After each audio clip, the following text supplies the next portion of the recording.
99 নামের মাঝে এক নাম তোমার রহমান আল্লাহ এক নাম তোমার রহমান সেই নামেরই উসিলাতে সেই নামেরই উসিলাতে দাও না মোদের দরশন আল্লাহ আল্লাহ আল্লাহ হস্ত দিল সে বিপারে জিব্বা দিলেন ডাকতে তারে নয়ন দিল দেখিবারে নয়ন দিল দেখিবারে অন্ধ রইল কোন কারণ আল্লাহ আল্লাহ Allah,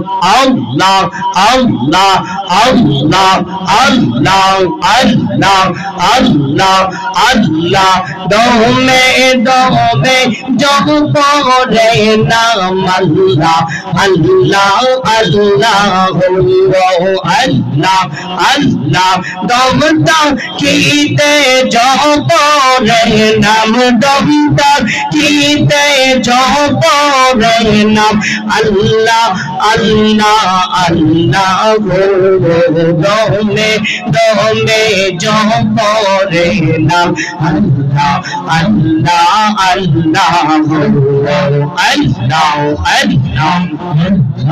Allah Allah fazkuruni azkurukum nahi je nidra nahi je targum fazkuruni azkurukum nahi je nidra nahi je targum doyar Allah shadon koro doyar Allah shadon koro Allah jalle jalaluhu dome dome jopore naam Allah Allah Allah Allah Allah Allah Allah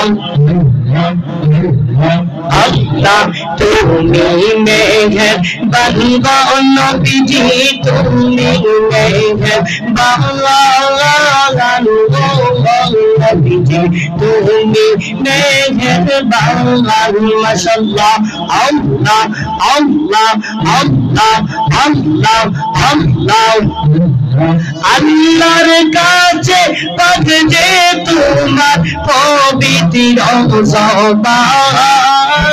জবান নবীজি তুমি মেহেরবান মাশাআল্লাহ আল্লাহ আল্লাহ আল্লাহ আমরা সবাই পাপী গো নবীজি তুমি দয়াবান আমরা সবাই পাপী গো নবীজি তুমি দয়াবান তোমার দয়া দিয়ে করবা মুদের মুশকিল হওয়া সালাম নবীজি তুমি মেহেরবান মাশাআল্লাহ আল্লাহ আল্লাহ আল্লাহ আল্লাহ কত কষ্ট করলেন নবীজি উহুদের ময়দানে কত কষ্ট করলেন নবীজি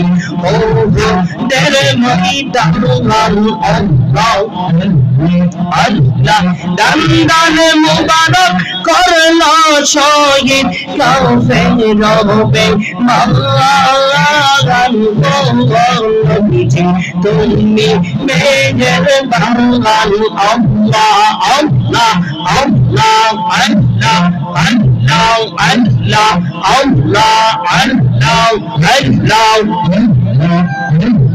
Allah Allah La ilaha illallah Muhammadur Rasulullah sallallahu alaihi wasallam সকলেই জবান খুলে আওয়াজে বলে আলহামদুলিল্লাহ। মহান আল্লাহ পাকের দরবারে লক্ষ কোটি শুকরিয়া যে রব্বুল আলামিন আমাদের সকলকে পৃথিবীর সমস্ত ঝামেলা থেকে মুক্ত করে এই ঢঙ্গিটিলা দরবার শরীফের মধ্যে আসার বসার সুবর্ণ সুযোগ দান করেছেন। এই জন্য রব্বুল আলামিনের দরবারে আমরা শুকরিয়া আদায় করি, সকলে জবান খুলে বলি আলহামদুলিল্লাহ।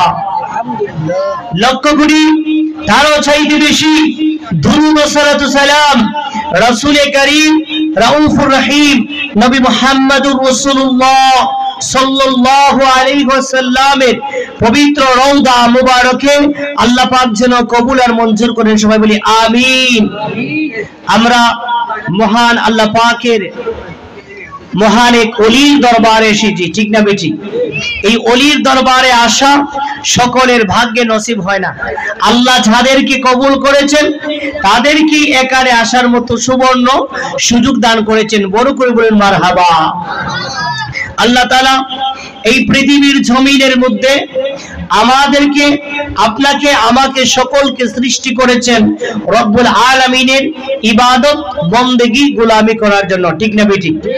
এই জন্য আল্লাহ তাআলা কুরআনুল কারীমের 27 নম্বর পারা সূরা জারিয়াতের 56 নং আয়াতের মধ্যে আল্লাহ বলেন وَمَا خَلَقْتُ الْجِنَّ وَالْإِنسَ إِلَّا لِيَعْبُدُونِ।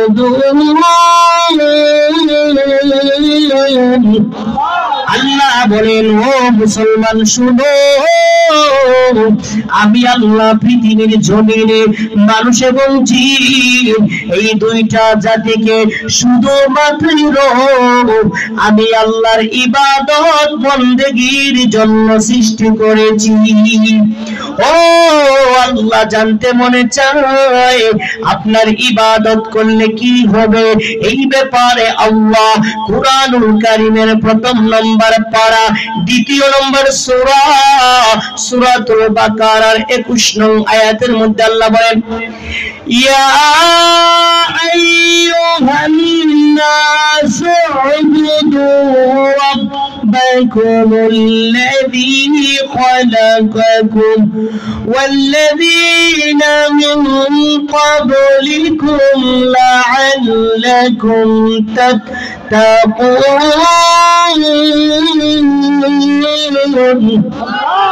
আল্লাহ বলেন, হে মানব জাতিরা, তোমরা তোমাদের রবের ইবাদত করো, কেন না তিনি তোমাদেরকে সৃষ্টি করেছেন এবং তোমাদের পূর্ববর্তী একটা জাতিকেও সৃষ্টি করেছেন। ও আল্লাহ জানতে মনে চায় এই টঙ্গিলা দরবার শরীফের মাহফিল থেকে, ও আল্লাহ জানতে মনে চায় ইবাদত করলে কি হবে।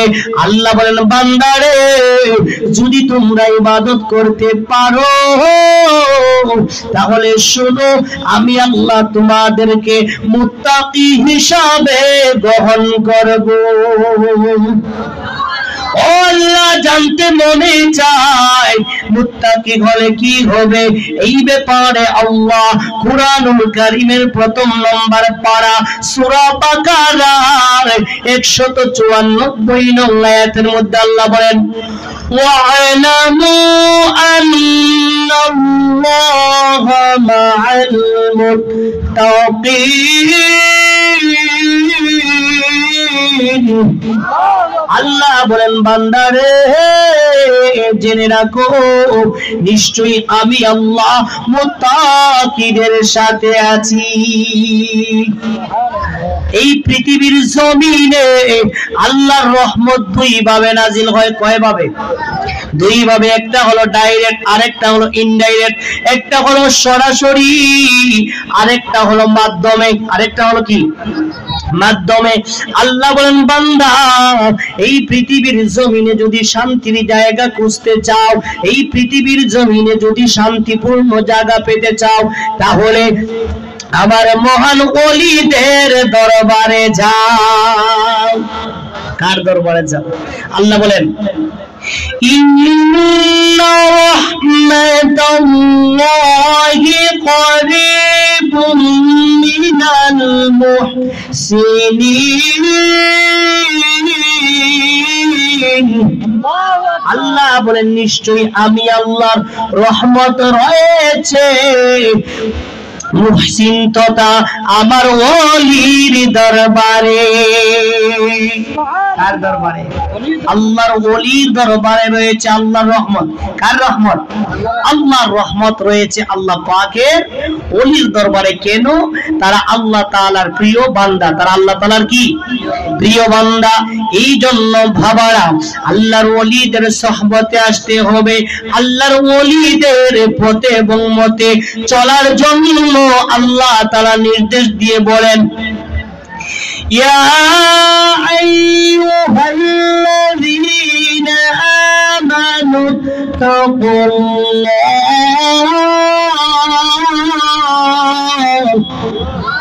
ওয়া কুনু মা'আস সাদিকিন। আল্লাহ বলেন ঈমানদার গণ, তোমরা আল্লাহকে ভয় করো, তোমরা আল্লাহকে ভয় করো, আর আমার সিদ্দিক তথা আল্লাহর ওলিদের সঙ্গী হয়ে যাও। কার সঙ্গী হয়ে যাও? আল্লাহর ওলিদের সঙ্গী হয়ে যাও। বাবারা আমার, ইমাম গাজ্জালি রাহমাতুল্লাহ আলাইহি ওনার মুকাশাফাতুল কুলুব কিতাবের মধ্যে বর্ণনা করেন। মুকাশাফাতুল কুলুব কিতাবের প্রথম খণ্ডের ৫ম অধ্যায়ের প্রথম পৃষ্ঠায় বর্ণনা করেন, একজন মহিলা আল্লাহর ওলি হযরতে হাসান বসরি রাহমাতুল্লাহ আলাইহির কাছে এসে বলল, হুজুর আমার একটা মেয়ে ছিল গো, অনেক দিন হয়ে গেছে, মেয়েটা মারা গেছে। হুজুর আমি আমার মেয়েটাকে স্বপ্নে দেখতে চাই। কিভাবে দেখতে চাই? স্বপ্নে দেখতে চাই। আল্লাহর ওলি হাসান বসরি রাহমাতুল্লাহ আলাইহি বলেন, মা যাও আমি তোমাকে একটা আমল শিখিয়ে দিচ্ছি, ওই আমল যদি করো তাহলে তুমি তোমার মেয়েটাকে স্বপ্নে দেখতে পারবে, ওই মেয়েটাকে স্বপ্নে দেখতে পারবে। ওই মহিলা বাড়ি চলে গেল, হুজুরের দেওয়া নির্দেশ মতো আমল করলো। যেমন এই টঙ্গিটিলা দরবার শরীফের মধ্যে এসে আমরা হযরত মাওলানা মুফতি সৈয়দ শাহ রিয়াদ সাহেবের কাছে এসে বলি, হুজুর আপনি আমাদেরকে কিছু আমল শিখিয়ে দেন। বলি কি বলি না? আমরা ওনাকে বলি যে হুজুর আপনি আমাকে কিছু আমল শিখিয়ে দেন। উনি আমাদেরকে আমল শিখিয়ে দেয়। হযরতে হাসান বসরি বললেন, যাও তোমাকে আমি আমল শিখিয়ে দিলাম। ওই মহিলা যখন আমল করা শুরু করলো, কিছুদিন পরে সে তার মেয়েটাকে স্বপ্নে দেখতে পেল।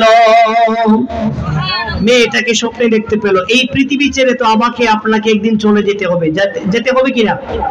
এবং কে কোন সময় যাব কেউ আমরা বলতে পারি না। কার মরণ কোথায় হবে কেউ বলতে পারি না।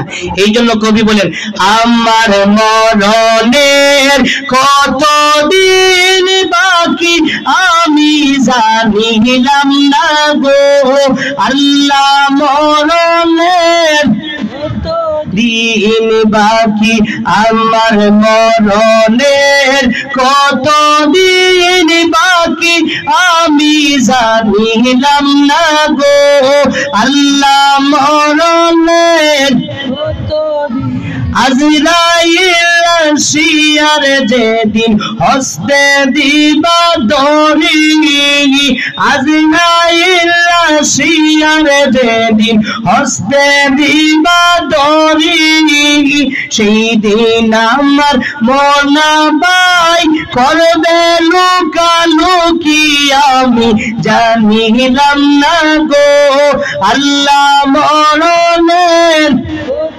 দিন বাকি আমার মরণের কতদিন আমি জানিলাম না গো, আল্লাহ মরণের হায়াত হইল হাতে বাইরে, মওত হইল পায়ে, হায়াত হইল হাতে বাইরে মওত হইল পায়ে যে জাগায় যার মরণ লেখা সে গাইছে মরে আমি জানিলাম না গো আল্লাহ মরণের। তাহলে কার মরণ কোন জায়গায় হবে কেউ আমরা জানি না। ওই মহিলা হাসান বসরির কাছ থেকে যখন বাড়িতে গেল কিছুদিন পরে সে তার মেয়েটাকে স্বপ্নে দেখতে পেল। আল্লাহু আকবার বলেন। ওই মহিলা বলেন আমি তাকে দেখি স্বপ্ন যুগে আমার মেয়ের গলার মধ্যে লোহার জিঞ্জির পরানো, পায়ের মধ্যে লোহার বেড়ি, হাতের মধ্যে লোহার বেড়ি, শরীরের মধ্যে আলকাতরার মতো কালো পোশাক পরানো, আর সারাটা শরীরে আগুন দাও দাও করে জ্বলতেছে। এর মানে এর অবস্থা খারাপ, অর্থাৎ তাকে জাহান্নামের শাস্তি ভোগ করা হচ্ছে, তাকে জাহান্নামের শাস্তি দেওয়া হচ্ছে।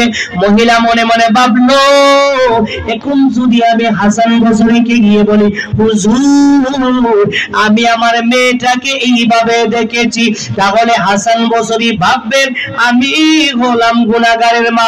তিনি মনে মনে ভাবলেন, কিন্তু এই পৃথিবীর জমিনে আমার আল্লাহ এমন কিছু মানুষ আছে যাদের কাছে কোনো কিছু গোপন রাখেন না। এই ব্যাপারে আল্লাহ কুরআনুল কারীমের 11 নম্বর পারা সূরা তাওবার 104 নং আয়াতের মধ্যে আল্লাহ বলেন ফাসায়াল্লাহু আমালাকুম ওয়া রাসূলুহু ওয়াল মুমিনুন। আল্লাহ বলেন বান্দা, ও বান্দা বান্দিরা, তোমরা যে আমল করো, তোমরা যে কাজ করো, এই আমল এই কাজ আমি আল্লাহ দেখি। আল্লাহ বলেন শুধু আমি আল্লাহ নয় এবং আমার প্রিয় রাসূল দেখেন। এখন তো আমার সমাজের মধ্যে কিছু মানুষ আল্লাহ দেখেন সবাই মানে, ঠিক না বেটি? আল্লাহ দেখে সবাই মানে, কিন্তু নবী দেখেন এটা মানতে চায় না। এই ব্যাপারে নবীর সাহাবী হযরতে সাওবান রাদিয়াল্লাহু তাআলা আনহু মুসলিম শরীফের হাদিস মিশকাত শরীফের 512 নম্বর পৃষ্ঠার মধ্যে সাওবান রাদিয়াল্লাহু তাআলা আনহু বলেছেন দয়াল নবীজি নূর নবীজি বলেছেন ইন্নাল্লাহা যাওয়ারিয়াল আরদ ফারাইতু মাশারিকাহা ওয়া মাগারিবাহা।